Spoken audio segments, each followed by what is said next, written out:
ఇడుపు కాగితం ఇది ఇప్పుడు తెలంగాణ సమాజంలో నడుస్తున్నటువంటి ఒక డిస్కషన్.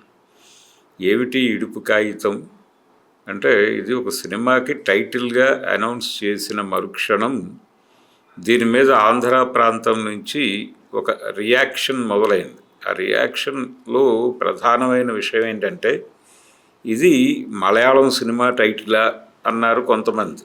అలాగే ఇంకొంతమంది ఇది ఈ సినిమాకి సబ్ టైటిల్స్ వేస్తారా అని కొంతమంది అడిగారు.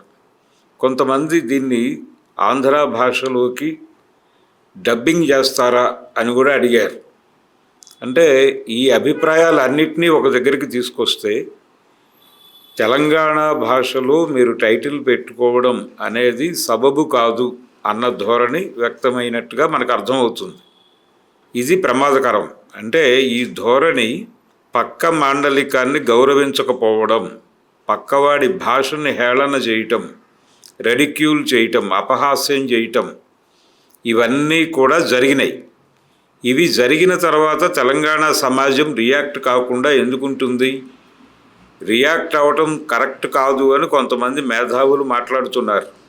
అంటే ఎవరో గుప్పెడు మంది ఏదో సోషల్ మీడియాలో వాళ్ళ ధోరణిలో వాళ్ళు మాట్లాడితే దీన్ని పరిగణనలోకి తీసుకుని మొత్తం ఆంధ్ర ప్రాంతపు వాళ్ళందరినీ ఒకే గాట కట్టి మీరు దాడి చేస్తారా అని కొంతమంది మేధావులు మాట్లాడుతున్నారు. కానీ ఈ జరిగిన అంటే ముందుగా వాక్యం మొదలైంది అక్కడ. ఆంధ్ర ప్రాంతం నుంచి వచ్చినటువంటి రియాక్షన్స్ ఇబ్బందికరంగా ఉండటమే కాదు, తెలంగాణ ప్రాంతపు మనోభావాలను గాయపరిచే పద్ధతిలో ఉన్నాయి. ఉండటం వలన మాట్లాడటం మొదలైంది. అంటే దీనికి ఒక పునాది ఉంది. ఆ పునాది ఏమిటంటే, ఎన్టీ రామారావు గారి విగ్రహావిష్కరణ రేవంత్ రెడ్డి గారి ఆధ్వర్యంలో జరిగిన సందర్భంలో ఆయన మాట్లాడిన మాటలు, బయట నుంచి వచ్చినటువంటి మాటలు, అదొక పునాది. ఆ తర్వాత పవన్ కళ్యాణ్ గారి విపరీత ధోరణి, ఆయన ప్రాంతీయవాదాన్ని ఉగ్రవాదంతో పోలుస్తూ మాట్లాడినటువంటి పద్ధతి, ఇవన్నీ కలిసి ఇక్కడ ఒక పునాదిని ఏర్పాటు చేసినాయి. అంటే తెలంగాణ మీద తిరిగి ఆంధ్ర పెత్తనం మొదలవటానికి ఎక్కడో రంగం సిద్ధమవుతోంది అన్నటువంటి ఒక ధోరణి వ్యక్తమైంది. ఆ వ్యక్తం అవుతున్నటువంటి సందర్భంలో ఈ ఇడుపు కాగితం అనేటువంటి టైటిల్ ప్రపంచం ముందుకు వచ్చింది. రాగానే దాని మీద ఒక దిక్కుమాలినటువంటి రియాక్షన్ అట్నుంచి వచ్చింది. ఆ దిక్కుమాలిన రియాక్షన్ ఏ మోతాదులో వచ్చినప్పటికీ ఆల్రెడీ ఇక్కడ పునాది నిర్మాణం జరిగి ఉంది. ఆ జరిగి ఉన్న పునాది మీద ఇక్కడ మంట మండుతోంది. ఈ మండుతున్నటువంటి మంటకి ఇది తోడైంది. తోడవడంతో రియాక్షన్ కొంచెం ఎక్కువ జరిగింది. ఎక్కువ అంటే వైడ్ రియాక్షన్ అంటున్నారు వీళ్ళు. ఆ వైడ్ రియాక్షన్కి ఒక ప్రాతిపదిక ఉంది. దాన్ని అర్థం చేసుకుని మాట్లాడాలి కదా ఎవరు మాట్లాడినా. కాబట్టి ఇప్పుడు జరగవలసింది ఏమిటి? ఇంతమంది మాట్లాడుతున్నారు కదా, ఎందుకు అలా వల్గర్గా మాట్లాడుతున్నారు ఆంధ్ర వాళ్ళని? ఎవరో గుప్పెడు మంది మాట్లాడారని చెప్పి మీరు అలా రెచ్చిపోయి మాట్లాడితే ఎలా అంటున్నారు కదా. నేను ఒక అడ్వైజ్ ఇస్తాను ఆంధ్ర ప్రాంతపు మేధావులకి, కళాకారులకి. మీరు ఒక చోట సమావేశం అయ్యి, ఏదైనా విజయవాడ ప్రెస్ క్లబ్లో సమావేశం అయ్యి, ఇలా ఒక టైటిల్ రాగానే ఈ పద్ధతిలో రియాక్ట్ అవటం అనేది సబబు కాదు. ఆంధ్ర ప్రాంతపు వ్యక్తుల నుంచి ఇలా రియాక్ట్ అవటం అనేది జరిగింది. అది తెలంగాణ ప్రాంతపు జనాల మనోభావాలను తీవ్రంగా గాయపరిచింది. కాబట్టి దీనికి మేము సారీ చెప్తున్నాం. వాళ్ళ తరపున ఎవరైతే ఇలా పోస్టులు పెట్టారో సోషల్ మీడియాలో, వాళ్ళ తరపున మేము సారీ చెప్తున్నాం. భవిష్యత్తులో ఇలాంటివి జరగకుండా చూసుకుంటాం. ఇక నుంచి ఎవరైనా ఇలా మాట్లాడితే మేము ఊరుకోము, మేమే మాట్లాడతాం వారితో అని చెప్పి, ఇప్పుడు జరిగిన దానికి మేము ముందస్తుగా సారీ చెప్పేస్తున్నాం, మేం బాధ్యత తీసుకుని సారీ చెప్తున్నాం అని మాట్లాడేసి, ఇకపై ఆంధ్ర వాళ్ళని ఎవరైనా ఇలా మాట్లాడినా మేము స్పందిస్తాము, మాట్లాడతాము అని చొరవ తీసుకోండి, తప్పులేదు. అంతేగాని ఈ మాట రాకుండా, ఈ మాట చెప్పకుండా వన్ సైడెడ్గా తెలంగాణ వాళ్ళు ఆంధ్ర మీద దాడి చేస్తున్నారు అని మాట్లాడే హక్కు లేదు. ఎందుకంటే ఇడుపు కాగితం అనే ఎపిసోడ్లో మొదటి దాడి మొదలైంది అక్కడి నుంచి. ఈ విషయం పక్కన పెడితే అసలు ఇడుపు కాగితం అనగానేమి? ఇడుపు కాగితం అంటే ఏమీ కాదు, విడాకులు అని అర్థం. విడాకులు అంటే విడిపోవడం, ఇడుపు అంటే విడిపోవడం. విడిపోవడంగా అర్థం చేసుకోవచ్చు, విడుదలగా కూడా అర్థం చేసుకోవచ్చు. అంటే ఒక బందిఖానా నుంచి బయటపడటంగా కూడా అర్థం చేసుకోవచ్చు. అంటే పెళ్ళి అనేటువంటి ఒక జైలు నుంచి విముక్తి పొందినట్టుగా కూడా అర్థం చేసుకోవచ్చు. ఇంత క్లియర్గా ఉంది అది. ఇడుపు కాగితము అనే పదంలోనే మొత్తం సెన్స్ ఉంది. విడాకులు అనేటువంటి మాటలో సెన్స్ లేదు, దుర్మార్గం ఉంది.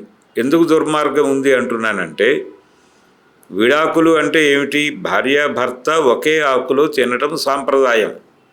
ఇప్పుడు పైగా సనాతన ధర్మానికి విపరీతమైన మార్కెట్ ఉంది కాబట్టి చెప్తున్నా.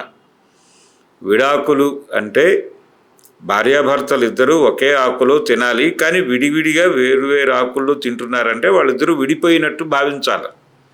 అది విడాకుల సెన్స్. భర్త గారు భోజనం చేయడానికి కూర్చోగానే భార్య గారు కూర్చుని అన్నీ వడ్డించి వారు పూర్తిగా తిన్న తర్వాత సంతృప్తులై లేచి వెళ్ళిన తర్వాత అదే ఆకు ముందు కూర్చుని ఆ మిగిలిన అన్నం తాను పెట్టుకుని తిని వెళ్ళి వారి పాదాలకి సేవ చేసుకుంటూ అలా బతకాలి. ఇలా కాదు అనుకుంటే కనుక ఎవరి ఆకు వారు వేసుకోవటం, ఎవరి ఆకు వారు వేసుకుని భోజనం చేశారంటే విడిపోయినట్టుగా భావించాలి. ఇది విడాకులు అనేటువంటి పదం వెనకాల ఉన్నటువంటి అర్థం. కాబట్టి దీనిలో ఒక ఫ్యూడల్ నేచర్ ఉంది, అంటే భూస్వామ్య భావజాలం ఉంది, అణచివేత స్వభావం ఉంది. మహిళలకి వాళ్ళు ఇస్తున్నటువంటి ప్లేస్ ఏమిటో అర్థమవుతుంది ఈ పద్ధతిని వింటే. కనుక ఈ విడాకులు అనే పదం కన్నా కూడా ఇడుపు కాగితంలో స్వేచ్ఛ ఉంది, డెమోక్రసీ ఉంది. కాబట్టి ఈ విడాకులు అని పిలుచుకునే వాళ్ళు కూడా ఆ పదాన్ని వదిలిపెట్టి ఇప్పటికైనా సరే ఈ పదం అద్భుతంగా ఉంది, మేము విడాకులు అనే పదం ఇకపై వాడం అని ఆంధ్ర ప్రాంతం వాళ్ళు కూడా చెప్పచ్చు. మేము విడాకులు బదులు హాయిగా ఇడుపు కాగితం అనే మాట్లాడుకుంటాం అని కనుక ఒక ప్రకటన చేయగలిగితే వాళ్ళని డెమోక్రటిక్గా ఉన్నారు అని అనుకోవచ్చు మనం.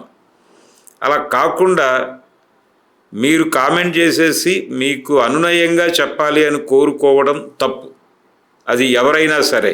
ఆంధ్ర ప్రాంతపు వాళ్ళని వీళ్ళు కించపరుస్తూ మాట్లాడుతున్నారు అని అంటున్నారు, కానీ వాళ్ళు కించపరచడం మొదలుపెట్టిన తర్వాతే వీళ్ళు మాట్లాడారు.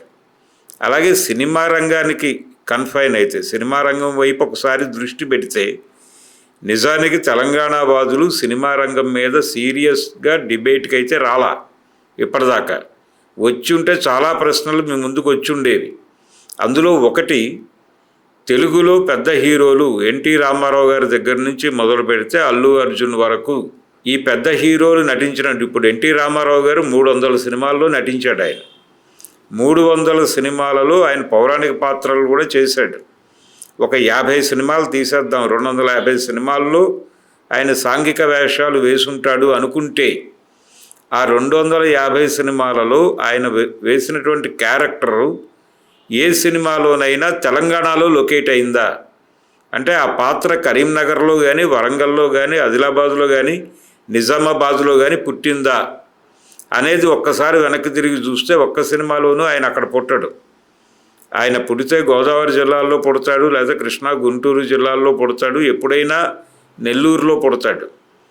అంతే తప్ప తెలంగాణలో ఆయన క్యారెక్టర్ లొకేట్ కాదు. మెడ్రాస్లో పుడతాడు, మెడ్రాస్లోనే ఉంటాడు కూడా.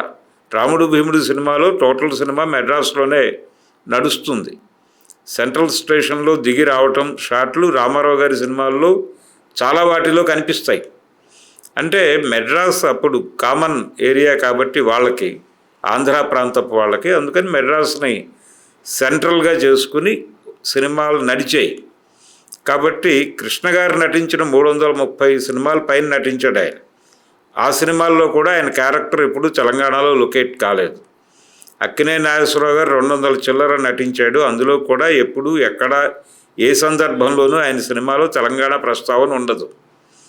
శోభన్ బాబు గారి సినిమాల్లో కూడా తెలంగాణ ప్రస్తావన ఉండదు. ఎందుకు ఇలా జరిగింది, తెలుగు సినిమాలో తెలంగాణ వాటా ఎంత కంటెంట్ పరంగా చూస్తే 1% కూడా ఉండదు సీరియస్గా. ఎందుకు ఇలా అన్యాయం జరిగింది అని వాళ్ళు అడుగుతున్నారా?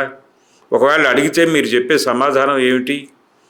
అక్కడ దాకా వెళ్లకుండా వాళ్ళు చాలా పద్ధతిగా ఈ టైటిల్ మీద వస్తున్న విమర్శలు ఏమిటి, ఇవి మా మనోభావాలను గాయపరుస్తున్నాయి అని మాట్లాడుతున్నారు.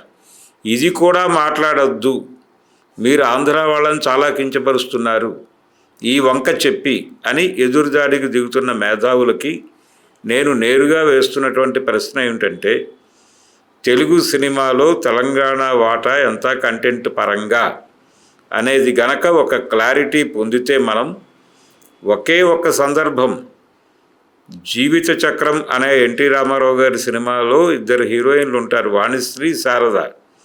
అందులో వాణిశ్రీ ఆంధ్ర ప్రాంతపు అమ్మాయి, శారద గారు చేసిన క్యారెక్టర్ తెలంగాణలో లొకేట్ అవుతుంది. ఆ పాత్ర కోసం ఒక పాట రాశారు నారాయణ రెడ్డి గారు, బతుకమ్మ బతుకమ్మ ఉయ్యాలు అని. ఆ క్యారెక్టర్ ఓపెనింగ్ ఆ పాటలో జరుగుతుంది. అయితే ఈ బతుకమ్మ బతుకమ్మ ఉయ్యాలు అనే పాట మీద ఆంధ్ర ప్రాంతంలో ఆ రోజుల్లో చాలా విపరీత కామెంట్స్ విన్నాను నేనే. అంటే మావారు వచ్చిరి ఉయ్యాలో, మీవారు వచ్చిర ఉయ్యాల, ఏమిటి గోలంతా అని మాట్లాడుకునేవాళ్ళు ఆ పాట రేడియోలో వచ్చినప్పుడల్లా. కాబట్టి ఈ వెటకారపు ధోరణి ఈ రోజుది కాదు, అనేక సంవత్సరాలుగా దశాబ్దాల తరబడి ఈ ప్రాబ్లం నడుస్తోంది. ఆ నడుస్తున్న ప్రాబ్లం ఇలా వ్యక్తీకరణ అవుతుంది. అది ఈ రోజున మొదలైన కామెంట్ కాదు అనేది అర్థం చేయించటం కోసం ఈ జీవిత చక్రం పాట ఉదాహరణ చెప్పాను నేను. కాబట్టి ఇదేదో సిల్లీగా తీసుకునే విషయం కాదు, చాలా సీరియస్ విషయమే. వాళ్ళు అనుకుంటున్నట్టుగా ఇడుపు కాగితం అనే టైటిల్ మీద జరుగుతున్న రభస కాదు అని వాళ్ళు అంటున్నారు. కానీ మనోభావాలు గాయపరచడం అనేది జరిగింది కాబట్టే వీళ్ళు బాధపడుతున్నారు, మాట్లాడుతున్నారు. దీని మీద తిరిగి దాడి చేయటం అనేది తప్పు. అంటే విక్టిమ్ని విక్టిమైజ్ చేయటంగా చూడాల్సి వస్తుంది. కనుక ఇప్పటికైనా అది మానేసి మా దగ్గర కూడా విడాకులు అనే పదం తీసేసి మేము కూడా ఇడుపు కాగితాన్నే తీసుకుంటాము, దీన్నే మేము కూడా వాడతాము అని గనక వాళ్ళంటే సమస్య సాల్వ్ అయిపోయినట్టే. కానీ అలా మాట్లాడే పరిస్థితిలో ఆంధ్ర ప్రాంతపు మేధావులు ఉన్నారా అనేది ప్రశ్న. చూద్దాం ఏం జరుగుతుందో. మొత్తానికి వివాదం సినిమా పబ్లిసిటీకి కూడా ఉపయోగపడుతుంది. ఇంకో కీలకమైన విషయం ఏంటంటే, ఈ సినిమా ప్రొడ్యూసర్లు అందరూ ఆంధ్ర ప్రాంతపు వారే. బన్నీ వాసు గారు ఆంధ్ర ప్రాంతం వాడే, అలాగే సుకుమార్ కూడా ఆంధ్ర ప్రాంతపు వాడే. వాళ్ళిద్దరూ ఈ సినిమాకి ప్రొడ్యూసర్లు. మరి కంటెంట్ ఎలా ఉంటుందో సినిమా రిలీజ్ అయ్యాక మళ్ళీ మాట్లాడుకుందాం.